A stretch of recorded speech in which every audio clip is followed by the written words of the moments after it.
your tractor was in the car that came in this morning. Yep. When will you be wanting it? Sure we can. Bill's unloading her now. We can have her out there with your plow in the ground by noon if you want. Bill will be there. Remember, Joe, first he delivers the goods. Sure, all right, Joe. Goodbye. Morning, Frank. How are you? Fine, George. How's yourself? Great. I was just talking to your neighbor, Joe Brown. You know, we're delivering a tractor to him this morning. Yeah, Joe was telling me he was getting one. I'm glad to hear it. He's been needing one for a long time. Say, George, can you get me 3 scraper blades for my John Deere disc? Get 'em for you. Got 'em for you right here. Fine.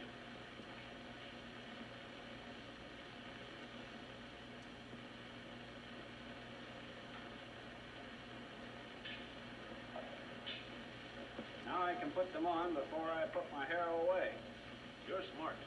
I wish all of my customers would do that. It'll save them a lot of time and expense when they want to use their equipment. I always check mine over when I'm through with it. Say, George, do you suppose a couple new spark plugs would give my old Model D a little more pep? She seems to have lost some of her old snap.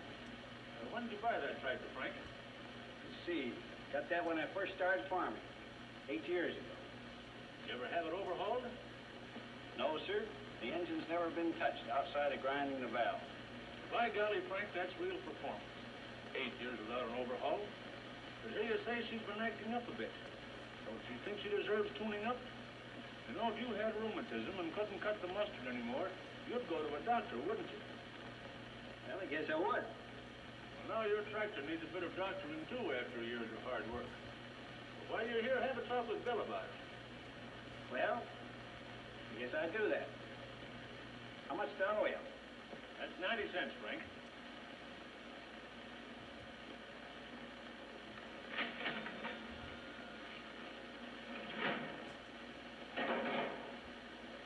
There's Bill. Hello, Frank. Hello, Bill. Say, Bill, how are you coming with Joe's tractor? You know I promised I'd have him plowing by noon. Just finishing putting on the lugs. I'll have it loaded and ready to move out inside of an hour. Fine. Now, Frank here tells me that his Model D isn't clicking just right. Take him out in the shop and show him what we're doing to Gus Johnson's tractor. That's the same model as his. If you've got a minute, I can show you just what we're doing to it. See you later, Frank. Okay. Here's Johnson's tractor. We're just getting ready to put it back together. We rebored his block. Nice job, isn't it? Yes, it is. Here are the oversized pistons with rings fitted, ready to go in. The boss just bought this new John Deere equipment for fitting valves.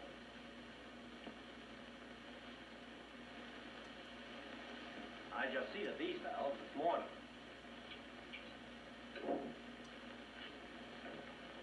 This is how we know they're correct.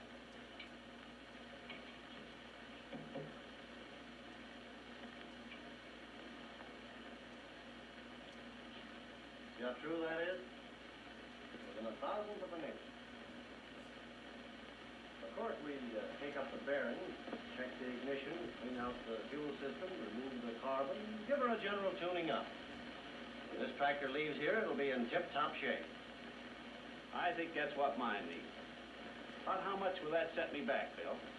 Frank, this John Deere reboring job, which gives you new pistons, rings, necessary gasket, will cost you less than $30. Plus the labor of putting it on, which doesn't amount to. All right, that seems reasonable enough. And then you've got practically a new engine. Yes, sir. And don't forget, we use only genuine John Deere repair parts, and they fit. Well, I think I'll have that done to mine. Well, let's see. We could take it about the 15th of next month, Frank. Okay, that suits me. Fine.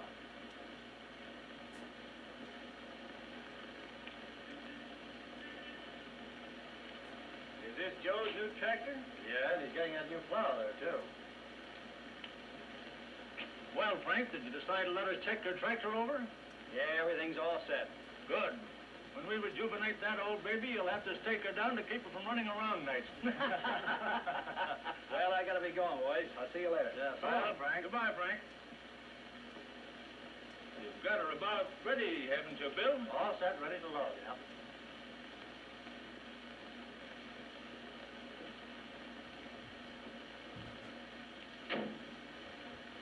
Now, Bill, this is Joe's first tractor. Spend a little extra time with him. Get him started right. Get the plow working, too. Stay as long as you need to.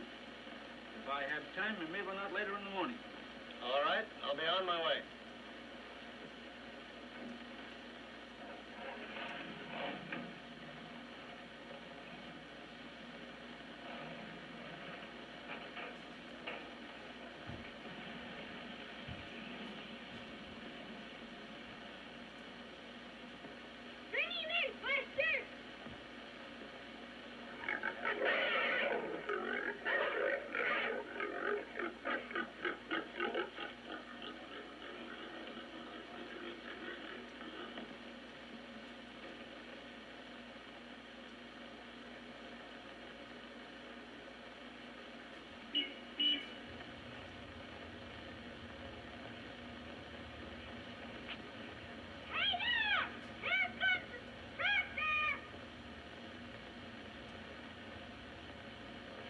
Bob, how are things going?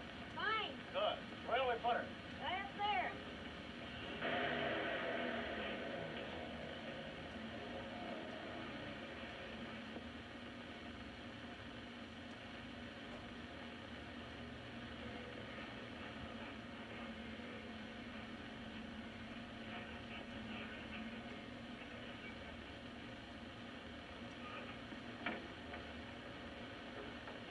Hi, Mr. Brown. Hello there, Bill. Say, you stepped on her, didn't you? Well, Mr. Murphy promised she'd be out here, and here she is. Where'll we unload her? Oh, here anywhere. Now, Mr. Brown, there aren't many things to do to keep this tractor in tip-top shape. But what few there are mighty important. We want you to get the best possible service from it, and you will if you follow a few simple rules. You see, when one of our customers buys a fine piece of equipment like this, we always feel it's our duty to spend a little time explaining its care and operation, and getting it started off just right. Murphy says that's delivering the goods. Another thing, as we check over your tractor, I'd like to have you notice what a fine job the factory has done in designing and building it, so that with a little regular attention on your part, it pretty much takes care of itself. Your job of servicing has been made as light as possible, but don't forget, Mr. Brown, the kind of performance and the life of the tractor depend a great deal on how well you do your part. To start with... Wait a minute. Say, Bob, you keep your ears open here, as I might forget. You know you're going to run this tractor, too. Okay, Dad. Well, in case you both forget, here's the instruction book that tells you what to do.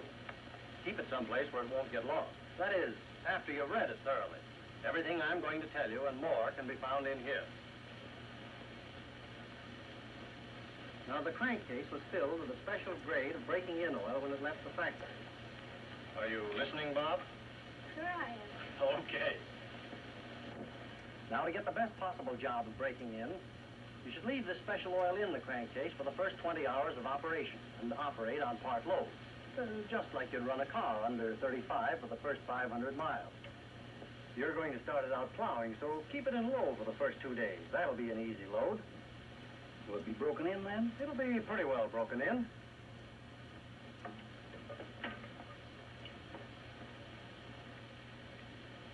Then while the oil is hot, drain it out and refill to this level with the proper grade of oil.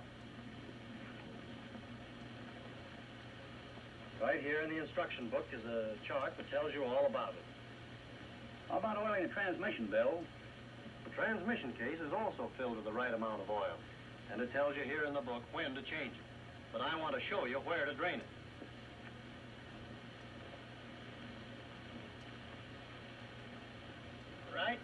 Right there. Now to get back to the engine. The oil you put in here. This level cock in the side of the crankcase tells you when you have the right amount of oil in the engine.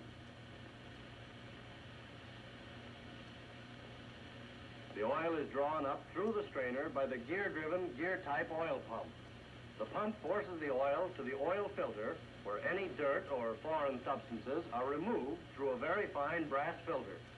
The filtered oil is then forced in a continuous flow under a uniform pressure to the crankshaft main bearings. And from the main bearings, through holes drilled in the crankshaft, the oil is forced to the connecting rod bearings. And then through holes drilled all the way through the connecting rods, the oil is forced under pressure to the piston pins to ensure their lubrication.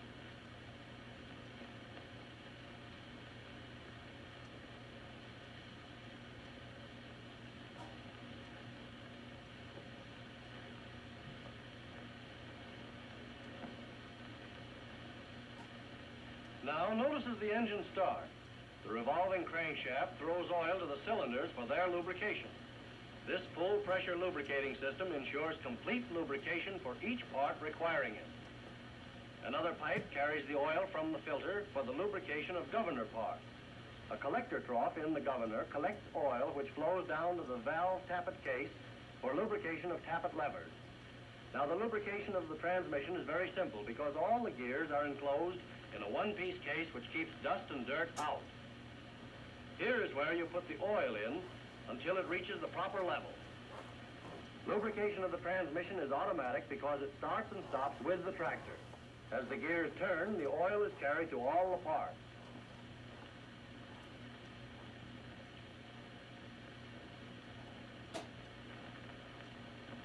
By George, that is a real oiling system. How often do I have to change oil after taking out what's in the engine now? Every 60 hours. See these plugs? When you remove this cap, the oil filter comes out. Always wash it in gasoline or kerosene before putting it back in. Why do I drain the oil when it's hot? Because it'll flow better and you're sure of getting it all out. Now, there are only a few other points that need lubrication, and they're all oiled with the grease gun. You simply wipe the dirt off the grease nipple, and give it a few shots with the gun like that. Your instruction book tells you when to grease them and how many shots each nipple should have. Gee, that will be fun, Dad. Can I do the gun greasing? We'll see, son. Now let's look at the air cleaner.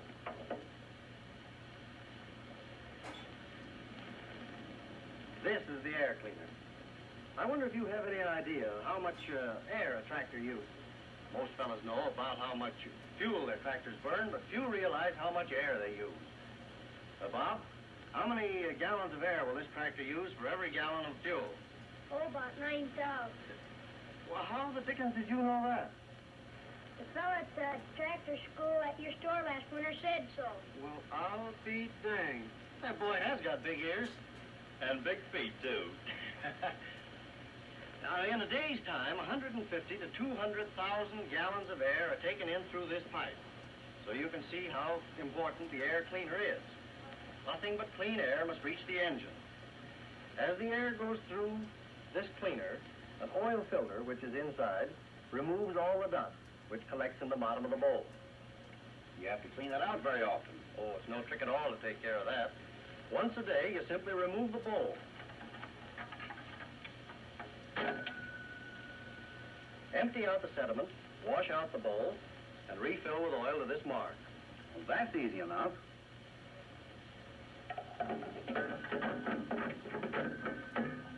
What's that pipe there? That's the crankcase ventilator. It keeps the crankcase free of moisture and gases. As the air goes into the crankcase, here, this filter removes all the dust. This filter is easily cleaned in gasoline and saturated with oil every 10 hours. Then I clean that when I surface the air cleaner. That's right. Now about the cooling system. There's nothing to do with it but pour in clean water. There's no pump, no packing, no fan belt to monkey with. Just pour in the water. But be sure it's clean water. Now around here. Here's a curtain that you adjust up, or down to keep the engine up to the proper temperature. When the engine starts, the water doesn't circulate until the engine has reached a proper operating temperature.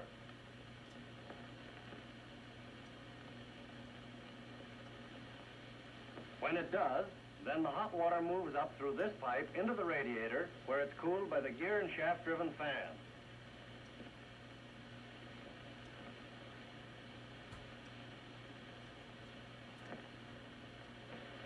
In here is the clutch. To adjust it, you simply take off this cover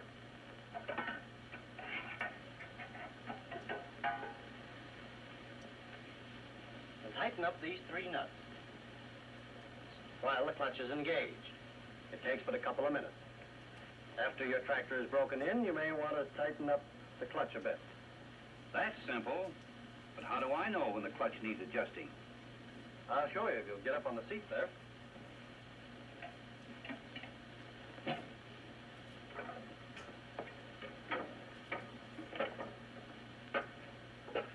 Now then, take hold of the clutch lever here with me. Feel that hump? I did. That's what locks the clutch in and out. When the clutch lever doesn't lock in and out, your clutch needs adjusting. I see. Now this is the pulley brake. It takes hold when you pull the clutch lever back. Pull it and watch. What are those pedals for, Bill? Those are the differential brakes, Bob. Shall I get off the seat, Bill? It might be better, Mr. Brown. You use these brakes in making short turns to the right or left. And in belt work, you lock them with these latches to hold the tractor into the belt.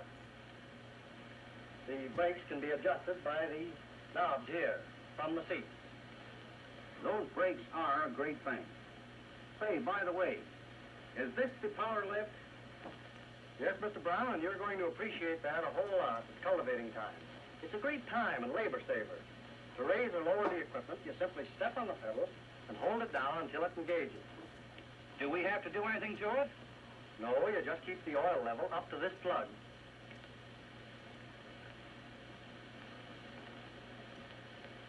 Use the same grade of oil that you use in your engine. That's all there is to it. Let's see now. I think I've covered everything that you need to know. If anything comes up that I haven't covered, you can find out all about it in your instruction book. Looks to me like we've covered about everything. Well, then I guess we're ready to go to work. Where do you keep your fuel, Mr. Brown? Over there in that barrel. Bob, could you get us a funnel and a pail to pour it in with? Sure.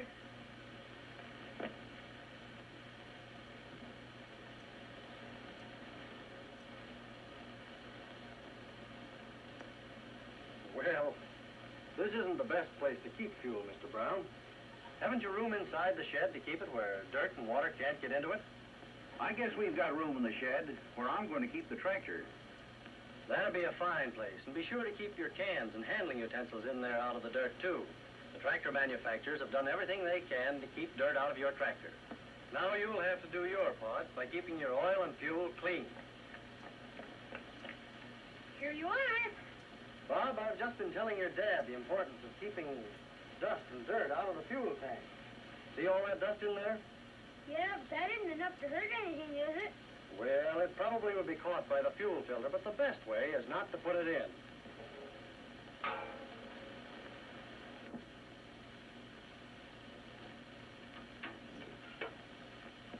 Now the gas you put in here. There's enough in there to start us off with. The distillate goes in here. Now let's follow a charge of fuel through the engine and see what happens to it. What'd I say, Bob? You said let's go through the engine and see what happens. Nice try, Bob, but what I said was, let's follow a charge of fuel through the engine. Okay. You see, this engine burns gasoline, kerosene, distillate, or any other low-grade fuel equally well.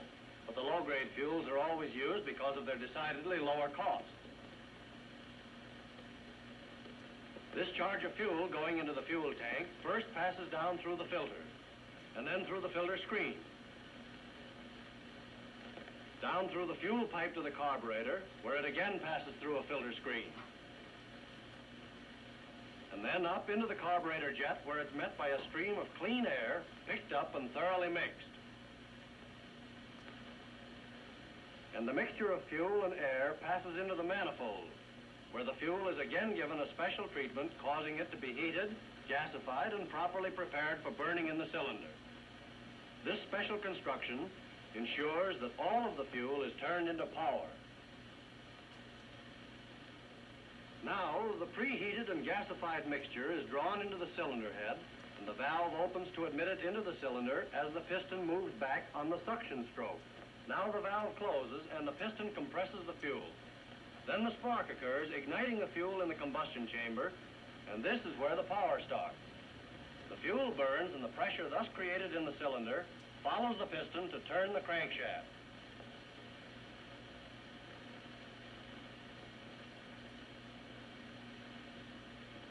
Now you see how all of these things combine to change the fuel into power and motion. But we have to put this power and motion to useful work. So the belt pulley is put on the end of the crankshaft for the operation of all belt-driven machinery. No gears are used between the crankshaft and the belt pulley. Therefore, all of the power from the engine is available for work at the belt pulley. Now, when doing field work, the power is transmitted from the crankshaft through the clutch back through the simple spur-tooth gear transmission to the final drive gears, and then to the rear wheel. And the charge of low-cost fuel that we started with at the fuel tank is now in the form of power at the drawbar, ready to do useful work in the field.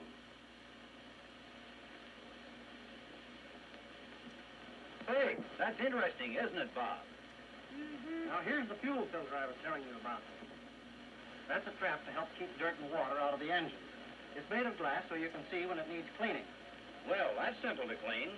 And here in the carburetor is another dirt trap and screen, which you clean out occasionally by removing this cover and this plug and flushing it out. How do you adjust the carburetor? I expected that question because most people think the carburetor is a complicated thing. But it isn't. There are only two adjustments, the idle and the load. I've already set the idling needle so you won't have to touch that. You adjust the load needle by screwing it down while the tractor is pulling until the engine backfires, and then opening it up until the tractor handles its load. Now we're ready to start her up. Watch closely, Bob, so you get this right, too. Gotta come over here. Attaboy.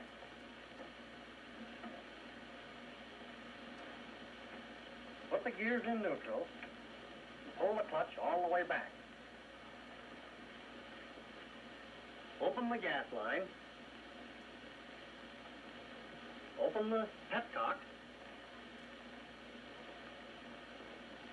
Close the choke. Here she goes.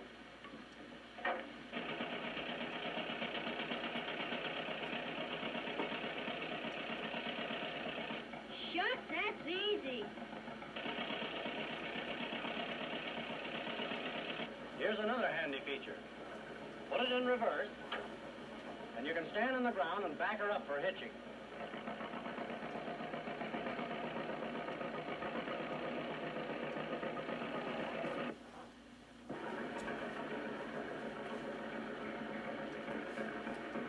Hey, you've got the varnish off of those bottoms, haven't you? Yeah, I thought I'd have her all ready to go. Now, Mr. Brown, you know how important it is to hitch horse-drawn plows properly. Well, it's just as important to hitch the tractor plow. Here's the instruction book that goes with the plow. Just a second, I'll shut off the tractor.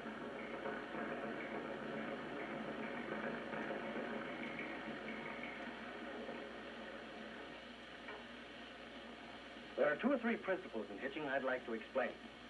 First, hitch the plow just close enough to the tractor so the levers are within easy reach from the seat.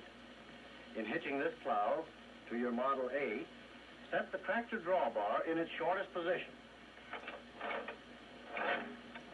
So, I see. discard this clevis. It isn't needed. We hook directly to this loop. The drawbar of the tractor and the drawbar of the plow should be set so they both run parallel to the line of travel. We can usually start by setting the tractor drawbar in the center of the cross hitch, with a bolt on each side to hold it rigid, and the cross hitch set in the top holes. I understand. The plow drawbar should be set on the cross hitch so that the front bottom cuts the proper width, in this case 14 inches. The brace bar is used to move the hitch a little to the right or left in case the cut isn't exactly correct. The vertical adjustment of the plow hitch is made by raising or lowering the clevis jaws at this point. When the hitch is properly set, the tractor operates with its weight properly distributed to guide easily and to have ample traction. And the plow runs level, doing its best job of turning and covering with the least amount of draft.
Now, Mr. Brown, you take it.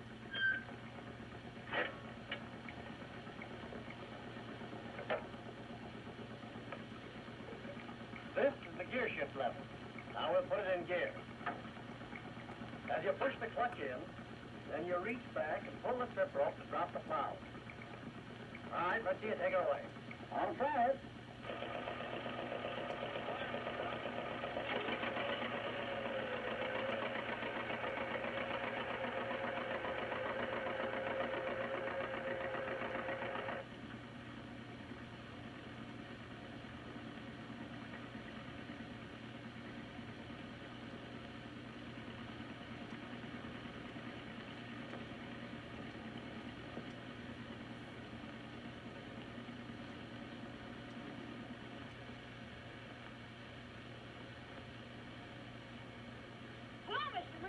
Hello, Bob, boy, how be you? Fine. Gee, I'd like to run that new tractor of ours. Don't worry. Your dad will be having you driving it before long.